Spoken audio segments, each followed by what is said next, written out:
So I know that we just thanked you, but it's a personal thing for me to thank you again. When I feel gratitude for someone, it's important for me to share that. And I just want to say from the bottom of my heart, I just saw my picture. I love that picture, you guys. Okay, but anyway, I want to say from the bottom of my heart that Tia is totally right. Although this day is something that we created, it absolutely would not be what it is without you showing up for it. So thank you, because when somebody believes in your dream the same way that you do, it is 100% humbling. It's also really kind of terrifying for a couple of reasons. But the first one is because I know that I seemingly have one of the easiest infertility stories of all of the speakers for the day. And because of that, I know that the message I'm about to give you may seem a little bit controversial. I asked myself a lot what I brought to the table when I stood up here. What could I possibly say to you that would give you a different perspective? Because it only took 2 IUIs, 2 egg retrievals, and 1 transfer for me to walk away from treatment with my twins. That's it. A lot of people will look at my story and say, you had it easier than me. And that is scary for me to come up here and talk about. But that is exactly what I'm doing today. So yeah, I think the idea that you can't take anything from everyone else's stories, no matter how hard they had to work, is one of the biggest fallacies within this community. And when we embrace one another truly and completely without comparing, we are going to have this feeling that we have created today on a daily basis. And so that will be my challenge for you as I finish speaking today. However, in order to get there, I need to move a little bit back. And so that's where I'll start. On November 1st, 2017, I became the mom to 2 incredibly strong premature babies. At 2 o'clock in the afternoon, my water broke spontaneously, unexpectedly. I had no idea it was coming. And at 7:43 p.m., Luke came first. He was breathing, but he was struggling, and so they took him, and the NICU team was helping him breathe. 30 seconds later, his sister came, and she struggled harder. She was not breathing. And so the second NICU team came to take her. It was a C-section, and I had a blanket, or whatever you want to call it, up, and I couldn't see what was going on, and there were 3 teams of people in there, 1 for each baby and 1 to put me back together. And so there was a lot of talking happening, and I couldn't really tell what was going on, but I knew that they were struggling, and I felt on a cellular level that it was my fault. Because if I could have kept them in for a week longer or 2 weeks longer, we could have missed the NICU, which inevitably became 36 days of our life. When they wheeled me into recovery, I was by myself because my husband went with the babies. And my OB showed up, and you could tell that she was exhausted from a long day of work. And she looked at me and said, "Did you know that you have endometriosis?" And the truth is, I didn't know. We had been diagnosed male factor infertility. And for 3 years of testing and treatment, endometriosis was never a part of our story. Alone in a recovery room by myself, I was left speechless while my babies were down the hall struggling to breathe. It is an incredibly difficult moment in my life, And I wanted nothing more than to reach out to my infertility friends because I genuinely believed that they would be the people that understood more than anybody else. However, we all know that a lot of times within this community, there's this unspoken rule that once you get pregnant or you have success in some other way or you choose an outcome, people get to drop your story.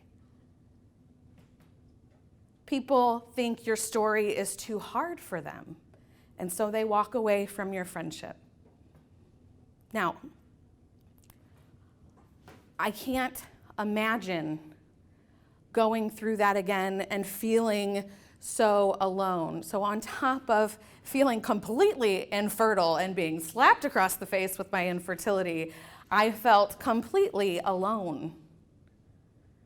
And that's a really hard story to share with people who might think that I'm short-sighted or that I don't appreciate what I have, because I do. I definitely felt like it was unfair and like I didn't deserve it. I definitely felt like it was my fault. And then she continued and told me that my endometriosis was severe enough that she could see it when she opened me up. And that wasn't normal, that you can't see that when you go in to do a cesarean section. I literally did not know what else to say at that point. But all I kept thinking is, why on the day that I am supposed to be celebrating the fact that I finally got an outcome that I wanted, is it full of so much pain?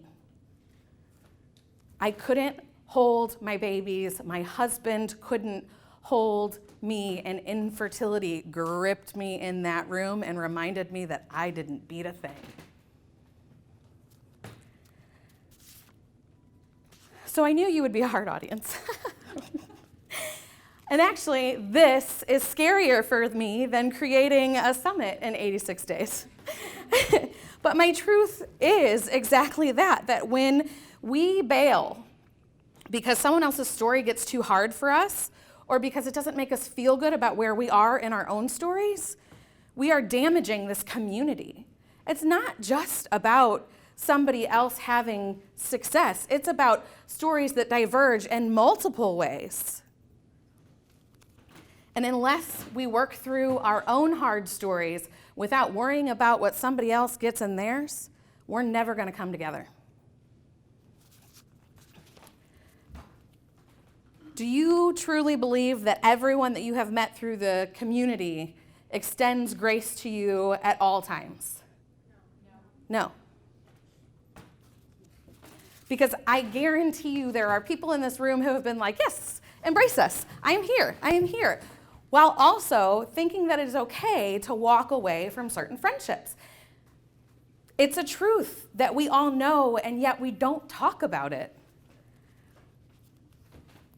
This year is a really big year for me. It's the year of our first summit. It's the year that I decided to go back to work, speaking and writing. It is the year that I went on my first girls' trip without my babies. That was hard, but we did it. And it's also a big year for me because it is the 10-year anniversary of me leaving my abuser.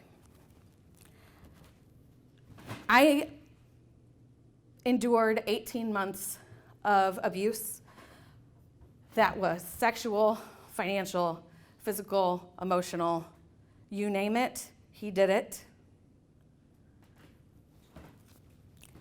He convinced me that I needed to leave the classroom. I used to be a high school English teacher. And in order to supplement my income, I would work for him for the same salary I was making in the classroom, which is not a lot.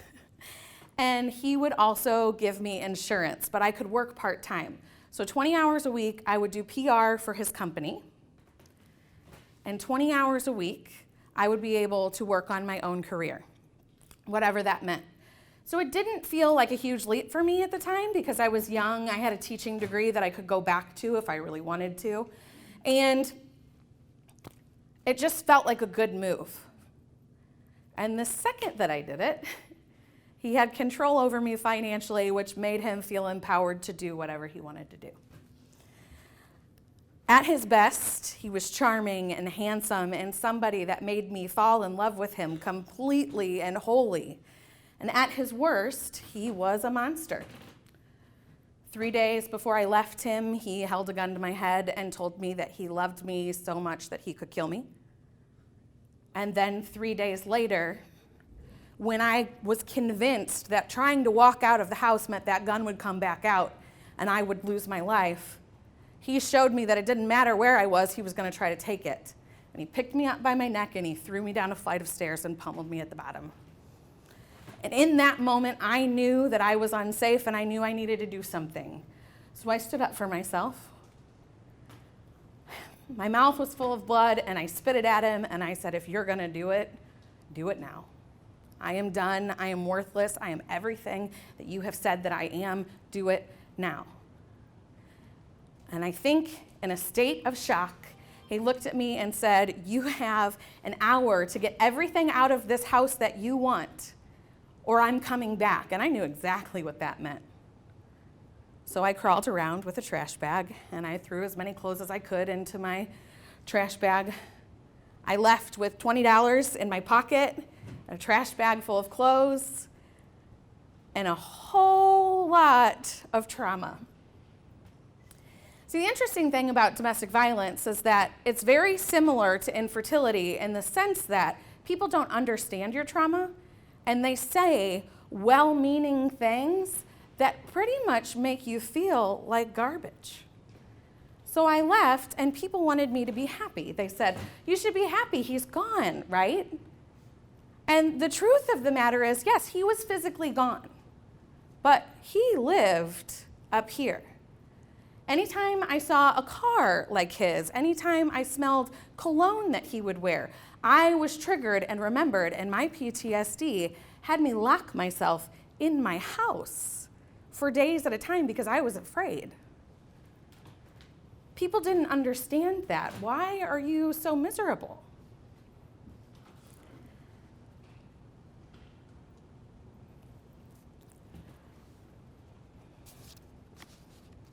Everything that I had worked for was gone at the age of 26.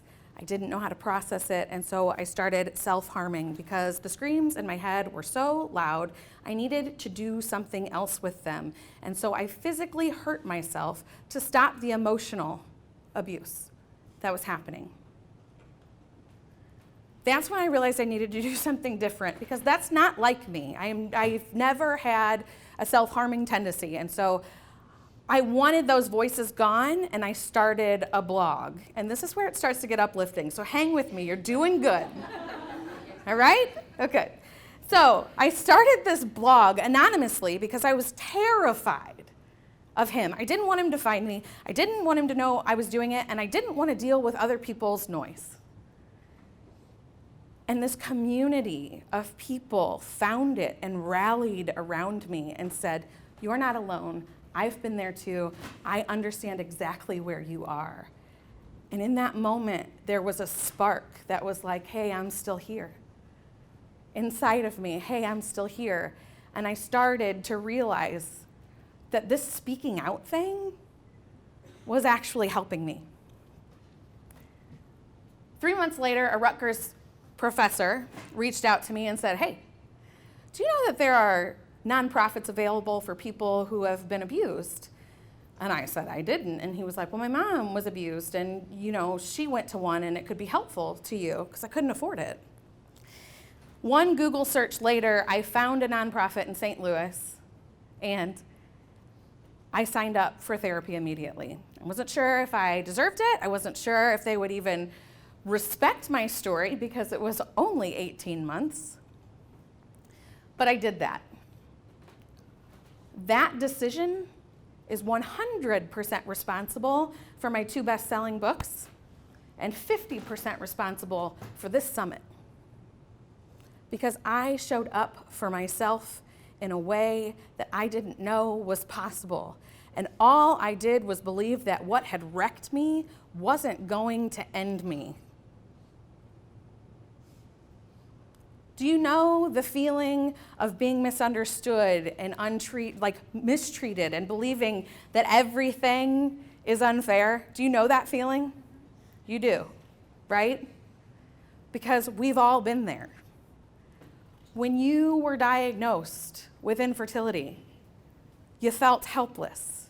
You didn't know what your life was going to look like, but you knew that everything had changed. So imagine coming out of it and rebuilding your life, and then 5 years later, hitting that same trauma again. Fortunately for me, I knew the tools that I needed, especially because of trauma therapy. It taught me how to use my voice to empower myself. It taught me how to give myself self-compassion for everything that I had been through and stop blaming myself. It also taught me the value of community because I started group therapy. And when my therapist suggested group therapy, I looked at her, laughed, and said, "Nah, I'm good." She said, "Why, Lindsay? Why wouldn't you do this?" And I said, "Because I don't think that I could possibly listen to other people tell me about what they've been through. That's too hard." And she was like, "You've been through it too." And I was like, "Yeah, but other people, I don't know about that." So when she finally convinced me to go, I said, "Okay," and I showed up. And the first thing that I did was sort of invalidate myself, right? My abuse was only 18 months because the people that were in the room had been in much worse relationships than me. 25 years, one woman waited until her husband died and then sought help. I met a woman who was a drug addict because her abuser forced her to use. And I'm sitting there going, well, I'm just 26 and I just lost my job. But do you know what they never said to me? They never looked at me and told me that my story didn't matter. In fact, the thing that they said to me the most was, "If you were my daughter, I would be so proud of you. The fact that you showed up to do this work is incredible." There was no comparison of pain. Hard was hard. We were there together. We were going to help out. The interesting thing about this room, and I think one of the reasons that we struggle so much with comparison or looking at other people as inspiring because they've gone so far or they've done so much, is because we're all at varying points, right? So there are people that are just starting treatment. There are people that have ended treatment. There are people who had the easy outcome and got what we all wanted, which was, okay, when you sign up for IVF, you're like, I think that I could probably do this once, and I'm really hoping I get pregnant, right? If I could get pregnant the first time, I can definitely go through this. So we're all at varying and different places, and sometimes we think that it's really hard for us to connect, but truly, and 100%, I believe that the way for us to connect is stop looking at the differences and start looking at what bonds us, which is the moment that we receive that diagnosis. Because we all understand that. We all know that moment. And if we can accept each other from there and say, whatever you do is going to be best for you, then we are going to be able to heal one another. Raise your hand if you have ever unfollowed someone because they got pregnant. I mean, I did. Okay, raise your hand if you've ever stopped talking to somebody, maybe not unfollowed them, but stopped talking to them because their story went a different direction and you didn't feel like you could connect with them anymore. Lots of people, right? We do this. We need to stop looking away from each other because the thing is that I think that we genuinely believe that we are really trying to avoid happy endings or the endings that we don't understand, when really it's about avoiding the complicated feelings that those other stories make you feel. Why as a whole do we feel the need to compare and one up? Infertility sucks. Everything about it sucks. IUI sucks. Timed intercourse sucks. I used to love banging my husband. And then they were like, time it, check your ovulation. No, it's not, it wasn't fun anymore.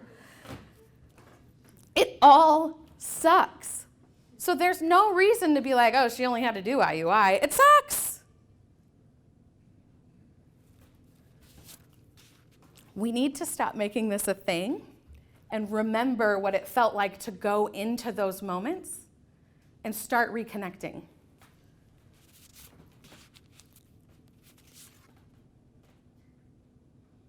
Because the truth of it is that we have a gift in infertility, and the gift is the friendships that we've created. Think about everything that you've done today. Everything that you've created today, the people that you feel have supported you in ways, the apology that you received that you didn't think you were ever going to get, these are gifts. You wouldn't have that without infertility. Now, I'm not saying that you need to make a silver lining out of everything, but I am saying don't overlook the positive things that you have received from it. So, when I got the diagnosis, and I thought back to my previous trauma, I started immediately doing more research because I knew that I wanted to start a blog. I knew I wanted to share my voice. I also knew that I needed to do some really good work in therapy. And I took on Brene Brown again. So I first read Brene in abuse therapy. She was wonderful and excellent. And her book was called The Gifts of Imperfection. And when I started IVF, I picked her back up and read some more stuff. And so I want to talk about her a little bit. How many of you have seen the Netflix special that just came out? Okay, so if you haven't seen it, you need to watch it. But let me explain who she is for those of you that may not know yet. She's kind of blowing up right now. Brene Brown is a shame and vulnerability researcher. And so she does a lot of work around what shame and vulnerability mean and how they're both important pieces of our lives. Shame is something that we all have. And a lot of times what people do with shame is stuff it down because they are embarrassed by it or it's too complicated. And instead of dealing with it, they just kind of try to shut it off. Vulnerability is standing on a stage and sharing your story with people that you don't really know how they're going to take it, right? Or not even that, but standing across the room from somebody and saying, this is what I wanted to hear from someone else, a complete stranger. So she says, number one, you need to be vulnerable. And then number two, you've got to stop stuffing these feelings down, okay? If you can say, you know what? I do feel a little bit of rage when somebody gets it easier than me. You being honest is actually going to eradicate a lot of the shame that you feel. By being honest about it, recognizing it, and feeling those feelings, you will actually recreate and have a different relationship with that shame. You will no longer feel it as much as you did before. So what's interesting is a lot of times what we're doing is going, I don't want to do that, I'm going to shut it off. Instead of doing what's actually going to make us heal because you think that's easier. It's fascinating, isn't it? To know that if we just change this one relationship that we have with this big thing that we all carry around, we can change the course of our lives.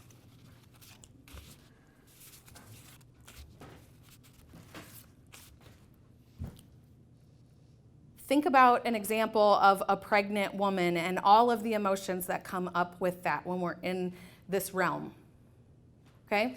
We feel maybe a little bit of jealousy, frustration because our bodies aren't working. We're exhausted because we're tired of cycling, but we're also happy for them. And we don't really know how to process all of those things. It's really complicated. And we don't like complicated. Our brains, according to her research, don't like complicated. We like black and white. If something is easy for us to be like yes or no, we will choose to go that route instead of dealing with the complicated side of it. We get rid of things that don't make us feel good. We stuff down feelings. It is nuts. And the thing is, that's really interesting about it is the shame piece of it. If you feel it and you know you feel it and you're not doing anything with it, then you're ashamed of that. And so it keeps compiling and it paralyzes you in this state where you don't know what to do with all of these hard emotions, so you keep doing the same thing, and then you alienate yourself from people. If you've ever said, I'll never accept this, or I can't do that, I just can't look at her Instagram, or I just can't do this one thing, and you haven't stopped to actually question if that is true, you're living in shame, my friends. All you have to do is say, is this factual? Is this true? Because the fact of the matter is that you could actually do what you're saying that you couldn't do. You may be choosing not to, but you could do it, right? And the beauty of this is that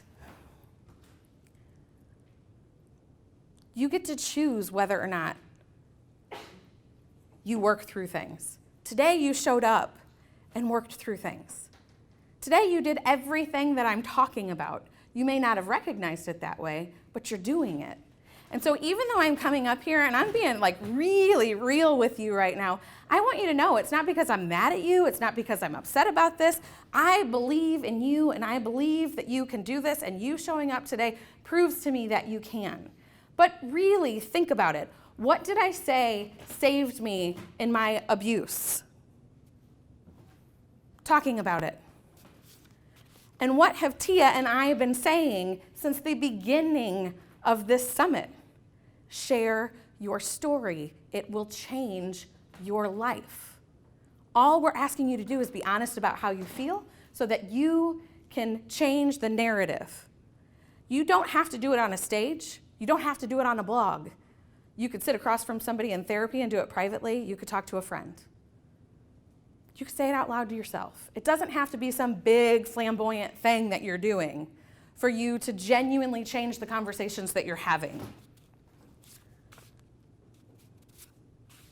If you are strong enough to endure treatment, you are certainly strong enough to do the work that I am saying that you should do.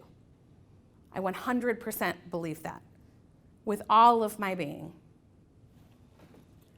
In some ways, the previous trauma that I experienced set me up for really doing okay with infertility trauma.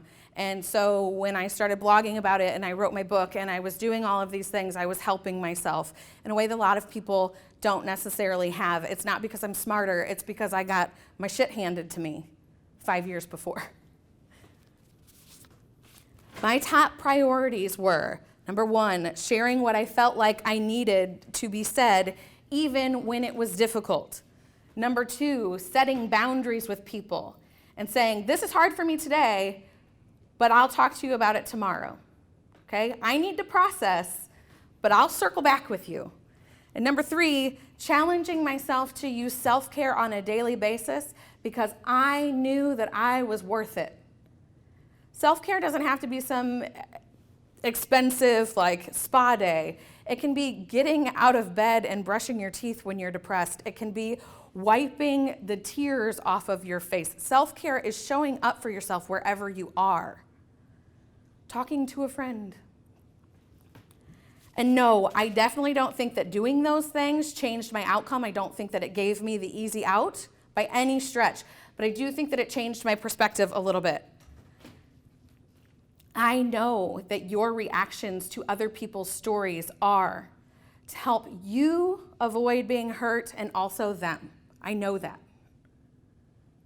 But what you're actually doing is creating hurt. Keeping a Band-Aid on a wound actually makes it linger. It is when the wound is exposed to light that it heals. And consider this. Do you lose respect for people when they look at you and say, I am struggling? When you are face to face with somebody and they say, I am having a really bad day, do you lose respect for them? No, because people are really hard to dislike when you're up close.